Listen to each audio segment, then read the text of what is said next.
नमस्कार। आपका अखबार के संक में आपका स्वागत है। मैं हूं प्रदीप सिंह। उत्तर प्रदेश की राजनीति किधर जाने वाली है, ये ज़रा समझने की बात है। इस समय उत्तर प्रदेश की राजनीति एक ऐसे दुराहे, बल्कि मैं कहूँगा चौराहे पर खड़ी है, जहां भारतीय जनता पार्टी को छोड़कर किसी पार्टी को समझ में नहीं आ रहा है कौन सा रास्ता पकड़े। उत्तर प्रदेश की राजनीति में अगर आप कहें आज़ादी के बाद से लेकर अब तक की बात करें तो जो पार्टियां इस समय मौजूद हैं उनमें Bharatiya Janata party, Samajwadi party, Bahujan Samaj party और कांग्रेस पार्टी।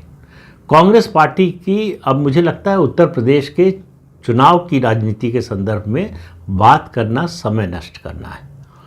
कांग्रेस पार्टी का उत्तर प्रदेश में न तो कुछ वर्तमान है और न कोई भविष्य होने वाला है, लेकिन उसके पास है क्या? सवाल ये है कि अगर कोई गठबंधन कर रहा है या गठबंधन करने की इच्छा रखता है, जो कि अखिलेश यादव ने लोकसभा में किया और विधानसभा में भी कर सकते हैं, तो कांग्रेस के पास क्या है जिसकी वजह से करेंगे? उत्तर प्रदेश में वोट तो है नहीं कांग्रेस के पास, उसका संगठन भी नहीं है।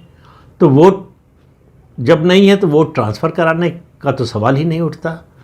कांग्रेस के पास एक चीज़ है, नेशनल और इंटरनेशनल नैरेटिव बनाने की ताकत, उसका इकोसिस्टम, जिसकी समाजवादी पार्टी के अध्यक्ष अखिलेश यादव को बहुत ज़रूरत है, क्योंकि उनका मुकाबला भारतीय जनता पार्टी से है, जिसके पास नेता भी है, नीति भी है, नेतृत्व है, संगठन है और उसके अलावा नैरेटिव भी है।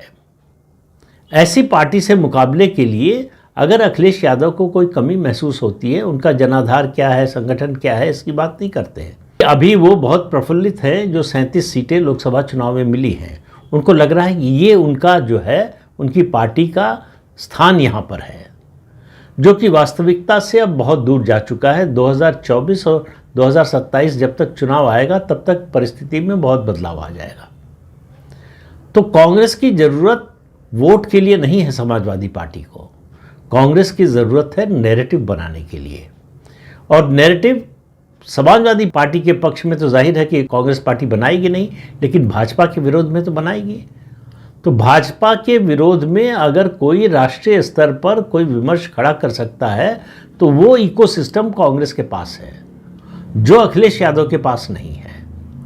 उनके प्रवक्ता जिस तरह से बोलते हैं, ज़्यादातर दो तीन को छोड़कर बाकी सब जिस तरह से बोलते हैं, वो उनकी पार्टी का नुकसान ज़्यादा करते हैं, फ़ायदा कम करते हैं।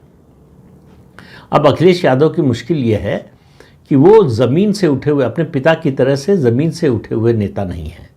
मुलायम सिंह यादव को भूमिपुत्र कहा जाता था। उसकी वजह ये थी कि वो ज़मीन से उठे हुए नेता हर ज़िले में कार्यकर्ताओं को नाम से जानते थे अपनी पार्टी के, और लगातार दौरे करते रहते थे। अखिलेश यादव का सारा दौरा सोशल मीडिया तक सीमित है। तो अखिलेश यादव सोशल मीडिया के नेता हैं और उनके मुकाबले में, उनके विरोध में जो है, सत्ता में जो है, मुख्यमंत्री जो है योगी आदित्यनाथ, वो ज़मीन के नेता हैं। योगी आदित्यनाथ उत्तर प्रदेश के पहले ऐसे मुख्यमंत्री हैं जो प्रदेश का इतना दौरा करते हैं मुख्यमंत्री रहते हुए। कोई भी नेता मुख्यमंत्री रहते हुए या सत्ता से बाहर रहते हुए किसी भी नेता ने प्रदेश का इतना दौरा नहीं किया होगा, इतने ज़िलों में, इतनी जगहों पर नहीं गया होगा जितना योगी आदित्यनाथ जाते हैं। और उनसे मुकाबला करने के लिए अखिलेश यादव ने, जैसा लगता है कि हथियार डाल दियो, भाई इतना दौरा तो हम नहीं कर सकते, इतनी मेहनत हम नहीं कर सकते। तो अखिलेश यादव बिना मेहनत के फल चखना चाहते हैं सत्ता का, ये समस्या है। मेहनत से उनको सत्ता कभी मिली नहीं है। 2012 में जो सत्ता मिली वो उनके पिता की मेहनत से मिली थी, और उस 5 साल की सत्ता में उन्होंने जो किया, उसमें जो पिता ने पूंजी दी थी, राजनीतिक पूंजी की बात कर रहा हूँ, उसको बढ़ाने की बजाय और कम किया, और लगातार कम करते जा रहे हैं। और मैं 2024 के चुनाव के नतीजे को अपवाद मानता हूँ। 2012 से 2027 में जब चुनाव होगा तब तक की जो उत्तर प्रदेश की राजनीति है उसके संदर्भ में। नियम किसको मानते हैं? नियम मानते हैं 2014 का चुनाव, 2017 का चुनाव, 2019 का चुनाव, 2022 का चुनाव। तो अखिलेश यादव के मुख्यमंत्री बनने के बाद से 5 चुनाव हुए हैं, 5 में से 4 अखिलेश यादव हारे हैं। एक चुनाव 2017 का वो कांग्रेस पार्टी के साथ लड़े, 2019 में लोकसभा का चुनाव बहुजन समाज पार्टी के साथ लड़े, और उसके बाद 2024 का लोकसभा चुनाव फिर कांग्रेस पार्टी के साथ लड़े। तो एक तो ये बताता है कि अकेले लड़ने की उनकी क्षमता या हिम्मत नहीं है। 2014 में उनके पिता मुलायम सिंह यादव जीवित थे, राजनीतिक रूप से सक्रिय थे, इसलिए जो है उनको किसी और की ज़रूरत नहीं पड़ी। लेकिन 2017 के चुनाव से पहले उन्होंने अपने पिता को किनारे लगा दिया, हाशिए पर डाल दिया, राष्ट्रीय अध्यक्ष पद से हटा दिया, और उनकी भूमिका एक तरह से नगण्य हो गई समाजवादी पार्टी की राजनीति में। सर्वे सर्वा बन गए अखिलेश यादव। और पहला चुनावी फैसला उन्होंने 2017 में जो किया वो पहले कांग्रेस से गठबंधन का, फिर 2019 में बहुजन समाज पार्टी से गठबंधन का। और उनको इस बात का ज़मीनी अंदाज़ा भी नहीं था कि बहुजन समाज पार्टी और समाजवादी पार्टी का गठबंधन हो जाए भले ही वोट ट्रांसफ़र नहीं होगा। बहुजन समाज पार्टी का मतदाता कभी भी समाजवादी पार्टी को वोट नहीं देगा। ये सामान्य सी बात, क्योंकि आप गांव की स्थिति, सामाजिक स्थिति देख लें तो वहाँ दलितों को सबसे ज़्यादा खतरा है तो यादव समाज से, या उसके बाद मुस्लिम समाज से। दोनों अखिलेश यादव के कोर वोट हैं। तो ये सामान्य सी बात उनको गठबंधन करने से पहले समझ में नहीं आई। उनको दिल्ली के कुछ बुद्धिजीवियों ने समझा दिया कि आप अंकगणित देखिए, बाकी सब भूल जाइए। सपा का वोट प्रतिशत देखिए, बसपा का देखिए, सपा का सामाजिक आधार देखिए, बसपा का सामाजिक आधार देखिए। ये जो है विन विन कॉम्बिनेशन है, इसको कोई हरा नहीं सकता, भाजपा का सफाया हो जाएगा। इसलिए आपको याद होगा 2019 के चुनाव से पहले, लोकसभा चुनाव से पहले कैसा नैरेटिव चल रहा था। कोई बीजेपी को 5 सीट दे रहा था, कोई 10 सीट दे रहा था, कोई 15 सीट दे रहा था। कांग्रेस के एक प्रवक्ता महोदय तो कह रहे थे कि सफाया हो जाएगा बीजेपी का। पता चला उन्हीं की पार्टी का सफाया हो गया। सोनिया गांधी के अलावा कांग्रेस का कोई उम्मीदवार नहीं जीता 2019 में। तो अखिलेश यादव की समस्या ये है कि 2012 से अब चुनाव होगा 2027 में, 15 साल हो जाएंगे उनको मुख्यमंत्री रहे हुए और पूर्व मुख्यमंत्री रहे हुए। फिर भी उनको उत्तर प्रदेश की राजनीति की वो समझ नहीं आ पाई है जो उनके पिता को थी। तो इसलिए उस तरह की रणनीति भी नहीं बनाते। पिछले कुछ सालों से वो पीडीए का माला जप रहे हैं। उनकी पीडीए की परिभाषा बदलती रहती है। बेंगलोर गए तो पता नहीं क्या प्रोग्रेसिव और डेमोक्रेटिक पता नहीं क्या क्या बनाया था, उनको लेकर बेंगलोर गए। उनको राजनीति करनी है उत्तर प्रदेश में और कर्नाटक में जाकर सम्मेलन कर रहे थे। इससे आप अंदाज़ा लगाइए कि उनकी राजनीतिक सूझबूझ या रणनीति कैसी है। बिहार का विधानसभा चुनाव हुआ तो तू कौन मैं खामखा बिहार पहुंच गए चुनाव प्रचार करने के लिए। आरजेडी ने पता नहीं बुलाया था या नहीं बुलाया।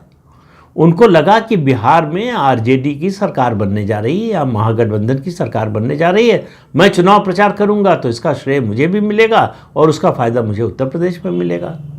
हो गया ठीक उल्टा।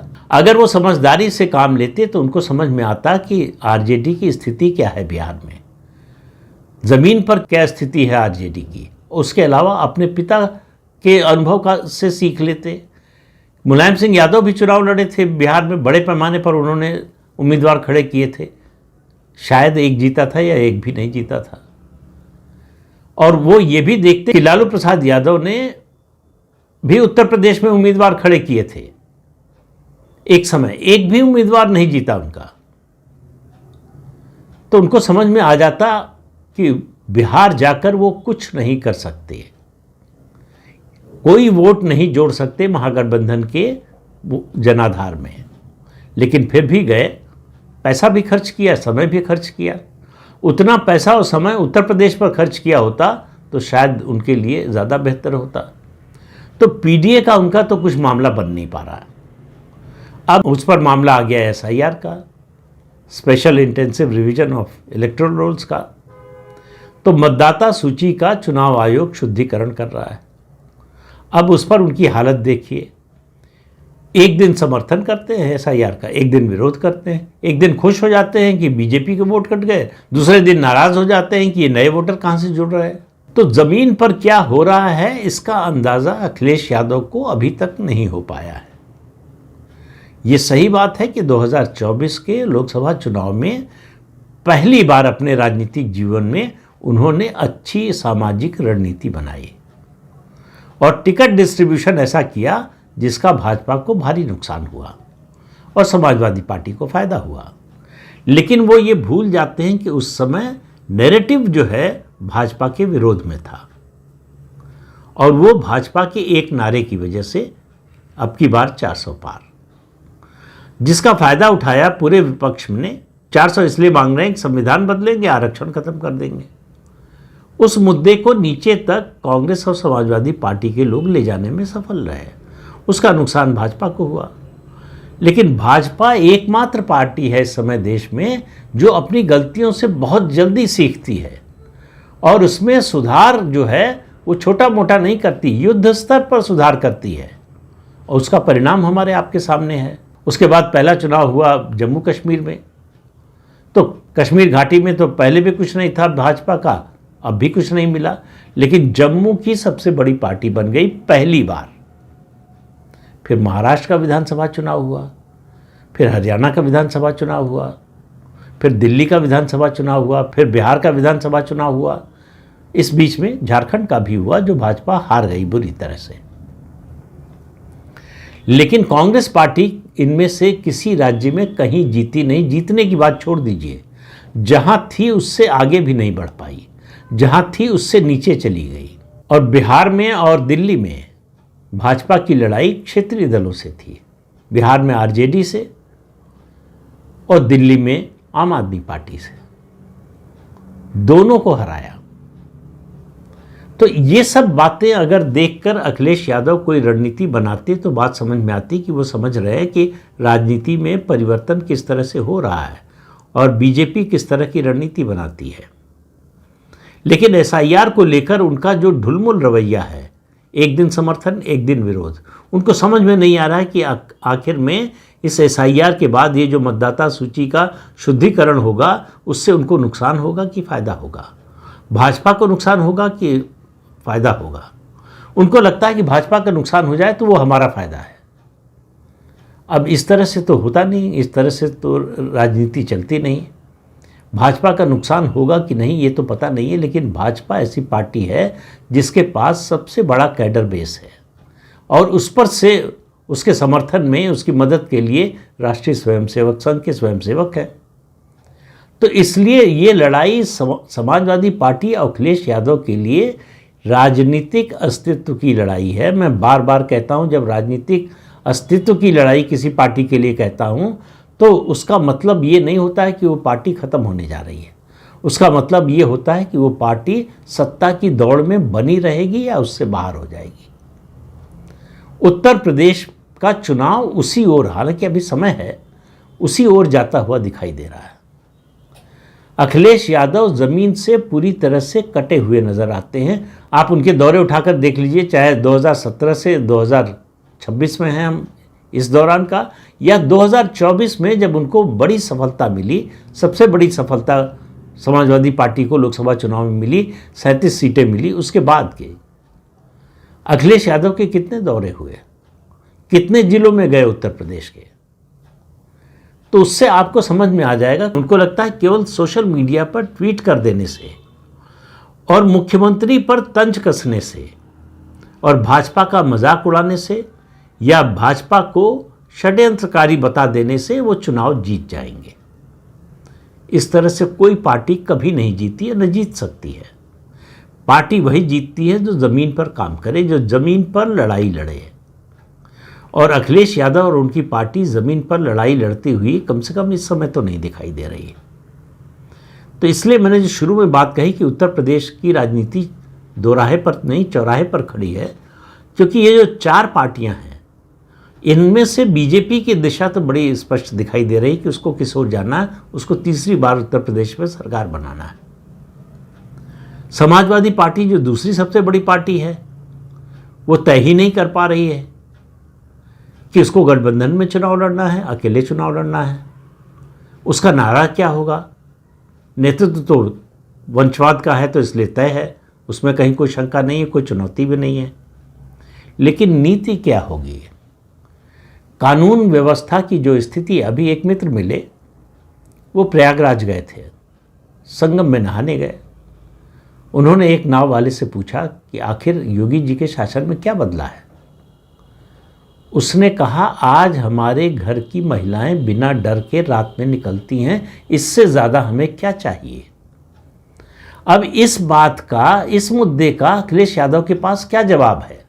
कानून व्यवस्था, महिलाओं के लिए ये मुद्दा वैसे तो पूरे परिवार के लिए होता है, लेकिन महिलाओं के लिए सबसे महत्वपूर्ण मुद्दा होता है, क्योंकि जो घर में रहती हैं, घर के लोग जब बाहर जाते हैं काम के लिए या किसी और वजह से, किसी ज़रूरत के लिए, तो उनके मन में हर समय एक डर रहता है कि लौट कर आएंगे कि नहीं। पिछले 8-9 साल में योगी आदित्यनाथ ने उत्तर प्रदेश की महिलाओं के मन से वो डर निकाल दिया है। अब उनको कोई चिंता नहीं रहती, वो देर से भी आए तब भी उनको चिंता नहीं होती कि उनको कोई नुकसान पहुंच जाएगा। उनको लगता है कि योगी जी का राज है, सुरक्षित है। सुरक्षा से बड़ी कोई चीज़ मनुष्य के लिए नहीं हो सकती है।